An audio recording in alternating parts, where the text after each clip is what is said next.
प्रणाम, नमस्कार। बहुत स्वागत है आपका उस कार्यक्रम में जिसका नाम है हे प्रभु आनंददाता।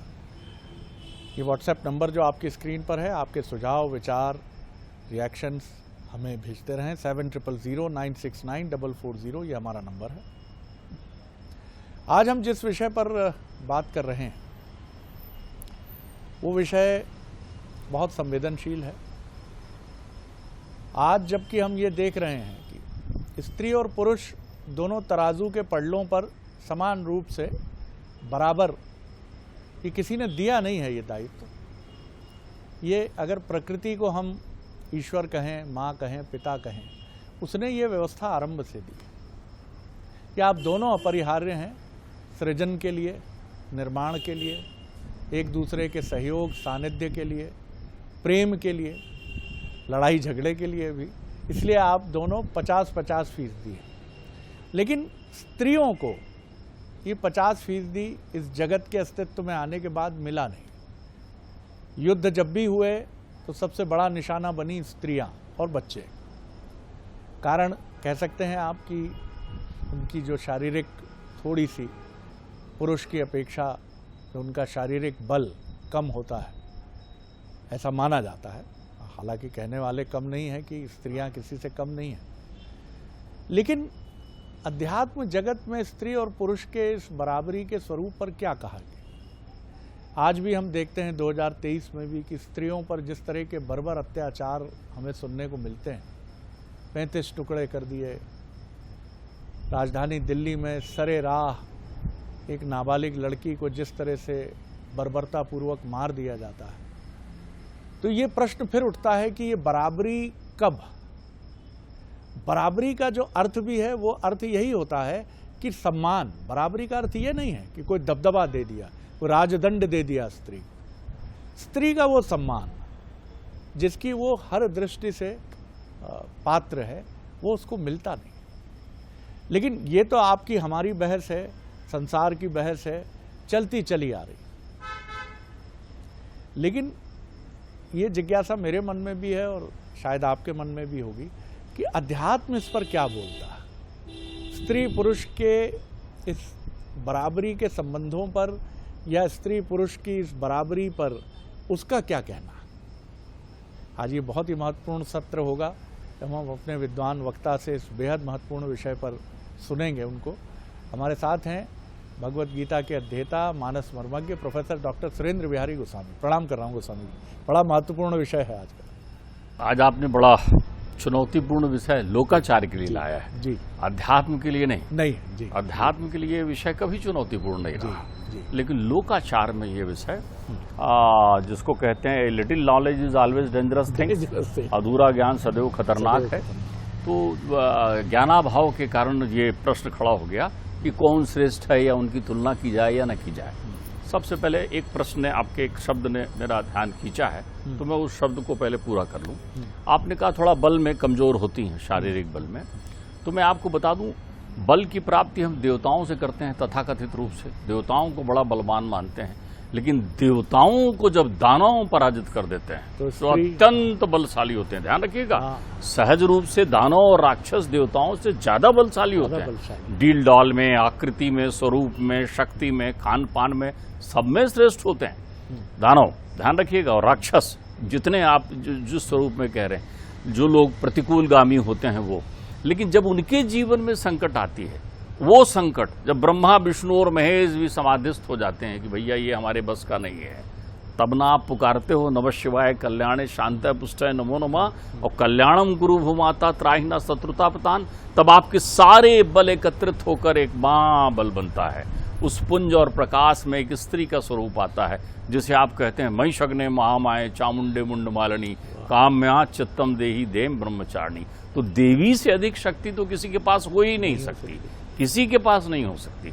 अतुलित बलशाली हैं इसलिए अबला हैं, अतुलित बलशाली हैं। आप तो बल रखते हैं, वो अबला हैं, उनके बल को तुलना नहीं कर सकते, अतुलनीय हैं। इसलिए ये शारीरिक शक्तियों से उनके स्वरूप या उनके कार्यों को मापना बला का अर्थ ये है कि अतुलित बल।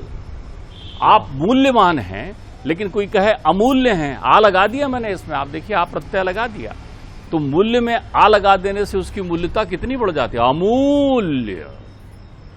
सीमित हैं आप, सीमित, उसमें आ लगा दीजिए, असीमित यानी अनंत। तो बल है आप में, लेकिन अब आ लगा दीजिए, अबला यानी इतना बल जिसको कोई माप ना सके। इसलिए तो दैत्य और दानवों ने त्राहिमाम करते हुए उन्हें अबला पुकारा। अबला से ही अंबा बनी है, आ लगा हुआ है साथ में, ध्यान रखिएगा। तुम्ही अंबिका भवानी, ये आ है उनका, तो इसलिए उनके बल अतुलनीय है। लेकिन अब स्त्री तत्व पर हम यदि चिंतन करें तो जब परमात्मा ने ये चिंतन किया कि मैं एक से अनेक हो जाऊं, और उन्होंने सारे तत्वों को एकत्रित कर दिया, सारे तत्वों को एकत्रित कर दिया, लेकिन दृश्यमान कैसे हों, दिखें कैसे? वो तो अदृश्य हैं। तभी हम कहते हैं ईश्वर तो घट घट में है, कण कण में है, तो दिखते क्यों नहीं हैं? उन्हें दिखाए कौन? कौन प्रकट करे? तो महतत्व प्रकट हुई। महतत्व यानी प्रकृति। दो तत्व हैं संसार में, एक प्रकृति, एक पुरुष। आप जिन्हें बोलचाल की भाषा में स्त्री और पुरुष कह देते हैं, दो ही तत्व हैं, एक प्रकृति और एक पुरुष। ध्यान रखिएगा, पुरुष ही ब्रह्म है। तो उस पुरुष ने प्रकट होने की इच्छा की, तो कौन करेगा प्रकट? जब तक प्रकृति नहीं आएगी, प्रकृति की शक्ति के बिना पुरुष प्रकट ही नहीं हो सकता। बिना मां के संतान आ सकती है क्या संसार में? मातृ शक्ति जब तक नहीं होगी प्रकाट, तो आपको जब संसार दिखने लगा, आपकी आंखें बन गई, आपके कान बन गए, आपकी जिह्वा बन गई, आपकी श्रवण शक्ति बन गई, आपकी तन्मात्राएं बन गई, तब प्रकृति जब रोम रोम में विद्यमान हुई, तब वो चेतन प्रकट हुआ। इसलिए इन्हें परा कहते हैं, तो उसे पराशक्ति कहते हैं। पराशक्ति परमेश्वर की जो शक्ति है, जिसके आधार लेकर परमेश्वर उद्भव स्थित संहार करते हैं। परमेश्वर के 5 कार्य हैं। शिव पुराण में बड़ा सुंदर चिंतन है इसका। शिव जी कहते हैं मेरे 5 काम। क्या? एक, मैं सर्ग करता हूं, सृष्टि की रचना करता हूं। दूसरा, मैं स्थित करता हूं, उसका पालन करता हूं। तीसरा, मैं उसका संहार करता हूं। चौथा, मैं विसर्जन की प्रक्रियाओं में होता हूं। प्राण तत्व जब अपना स्वरूप त्यागते हैं तो वो मैं ही होता हूं वहां पर, ध्यान रखिएगा। फिर वो कहते हैं मैं मोक्ष प्रदान करता हूं, तो मैं आत्मसात करता हूं, अपने में फिर मिला लेता हूं। ये किससे करता हूं? तो बोले शक्ति से। इसलिए वो पराशक्ति है, पराम्मा है वो, उनकी प्रक्रियाएं हैं। तो वो तो संसार की जितनी प्रकृति तत्व है वो स्त्रियों में समाहित है। इसलिए आप ध्यान रखिएगा, हमारे यहाँ एक प्रचलन आया, जैसी कलयुग आ गया तो पुरुषों ने जब देखा कि स्त्री इतनी अतुलित बलशालिनी है, इतनी शक्ति है उनमें, इतनी अनंतता है, तप भी वो हैं, साधना भी वो हैं, वर भी वो हैं, वरदान भी वो हैं। वो शव को शिव बनाने की क्षमता रखती थी अपने पास। तो जब अनंत प्रक्रियाएं उनके पास थी, ध्यान रखिएगा, जो कामा शक्ति है वो पुरुष है, और जो राम की शक्ति है वो स्त्री है। रामा शक्ति होती है उनके पास, शिव शक्ति होती है उनके पास। आज तक कभी आपने विष्णु लक्ष्मी कहा कहते किसी को सुना हो तो आप बताइए? लक्ष्मी नारायण ही कहते सुना होगा। पार्वती शिव के साथ अग्रभाग पर विराजती वहीं रहती हैं, तो इनकी शक्ति की प्रक्रियाएं वहीं होती है। जो अकार उकार मकार का नाद हुआ और ओम के रूप में जो दिशाएं प्रकट हुई, उसमें भी तो शक्ति थी। जितनी बार आप मात्राएं बोलते हैं, मंत्र बोलते हैं, सब में गायत्री समाहित होती है। बिना गायत्री के कोई मंत्र नहीं होता। आप जो शब्द, भाषा, व्यंजन, स्वर बोलते हैं, सब में उन्हीं की शक्ति ही समाई हुई है। आप जो कल्पना देखते हैं, आप जो स्वप्न देखते हैं, वो सब में वही वही मैया प्रकृति रूप में समाई हुई है। इसलिए तो आप कहते हैं प्रकृति ने, प्रकृति शब्द, सृष्टि वही है। तो अब जब ये सारी प्रक्रियाएं देखी पुरुष ने, तो जो लंपट होने लगे, जो कामा शक्ति के अधीन हो गए, उन्हें लगा कि इन्हें कैसे प्राप्त करूं। जैसे महिषासुर की इच्छा हो गई, चंडमुंड की इच्छा हो गई कि मैं जो है मैया को देख रहा हूं इतने स्वरूप में, उनसे ब्याह कर लूं।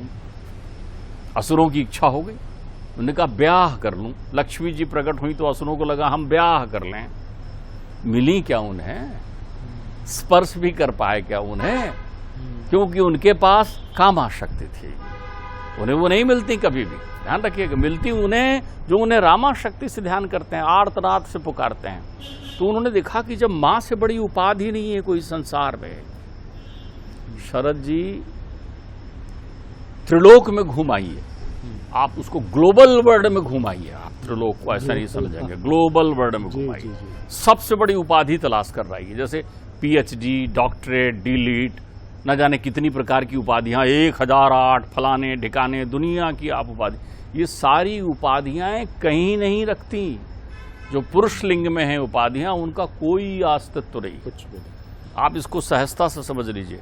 जब हम अपने देश की वंदना करने लगे तो हमें भी लगा कि हम अपने देश को कौन सी उपाधि दें।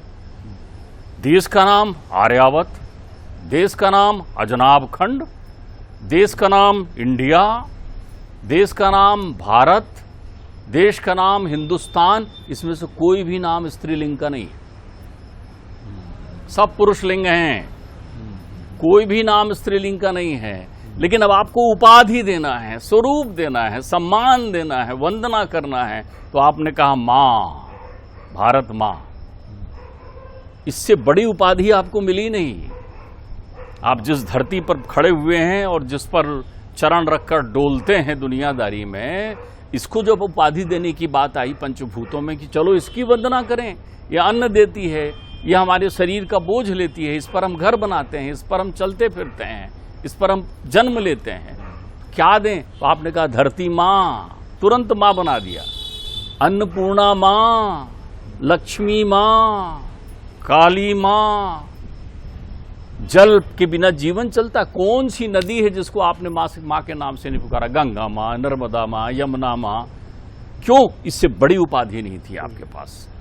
तो इसलिए हमारे यहां स्त्री जो है अनंतता की थी।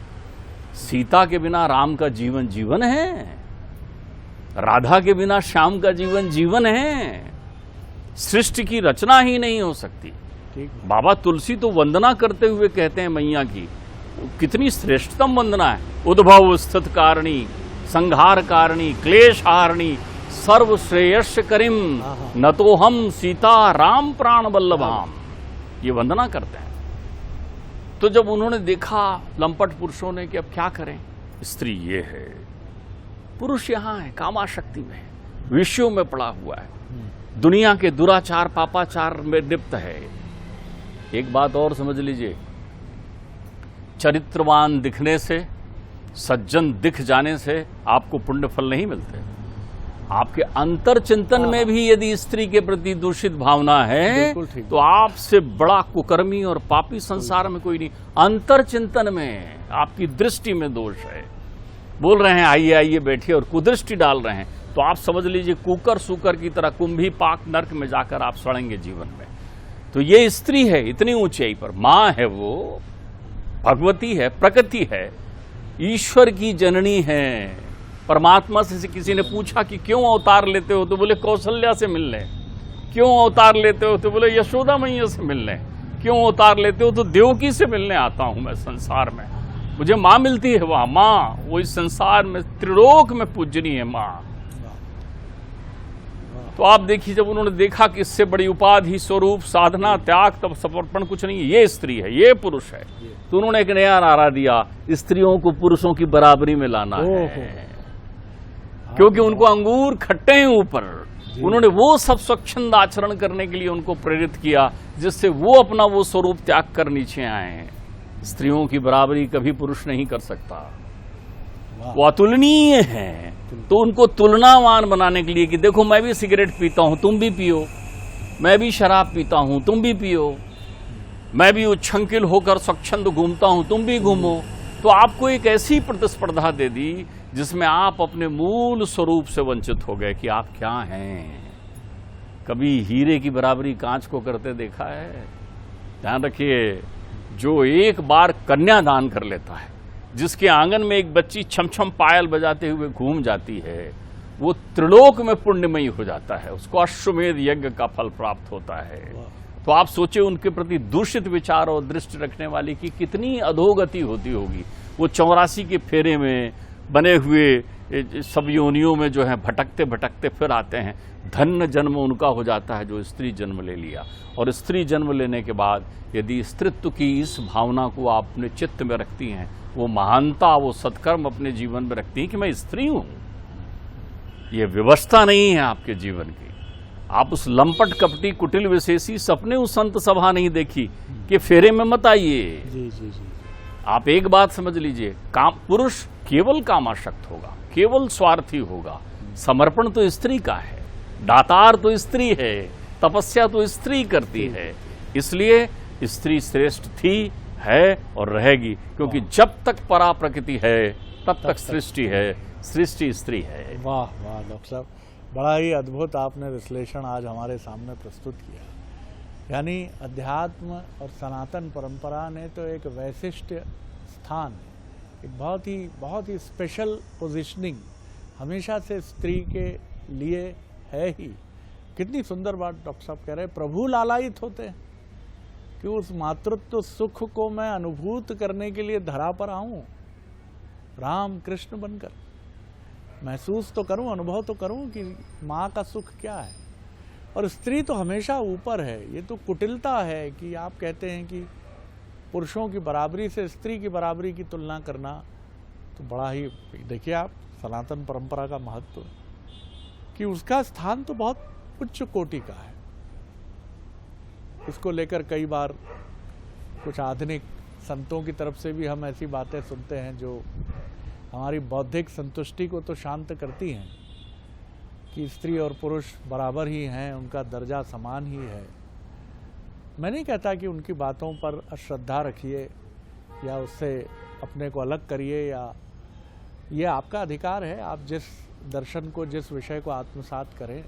लेकिन ये सही बात है कि प्रकृति और ब्रह्म, पुरुष ब्रह्म है, स्त्री प्रकृति है, और प्रकृति तो प्रकृति है। जिसने जन्म दिया है उस पुरुष को, जो भले ही अपनी श्रेष्ठता पर इतराता हो, लेकिन उसको जन्मदात्री कौन है उसकी। तो फिर ये प्रश्न कहाँ खड़ा होता है कि आप बराबर हैं। और जिसने भी इस बराबरी को लेकर कुटिलता और खल दृष्टि से सोचा है, जैसा ये भी सुनकर नई पीढ़ी मुस्कुराएगी कि पाप और पुण्य का फलित क्या है। बहुत सारे ऐसे विषय हैं जिनके बारे में हम नहीं जानते, और जानते नहीं हैं क्योंकि हमारे पास समय भी नहीं है और शायद हमारी श्रद्धा भी नहीं है। लेकिन कभी सोचिएगा जीवन के किसी भी पड़ाव पर कि एक ज्योतिष क्यों एक कुंडली नाम के आपके जन्म विवरण से आपके बारे में बहुत कुछ ऐसा बता देता है जो चमत्कृत करता है। कुछ तो ऐसा है जिसको विज्ञान से ही जोड़कर देखा जाना चाहिए, लेकिन अंध विज्ञान और अंधविश्वास से जोड़कर नहीं। डॉक्टर साहब, बहुत आनंद आया। अगले एपिसोड में एक और विषय लेकर उपस्थित होंगे। प्रणाम, नमस्कार।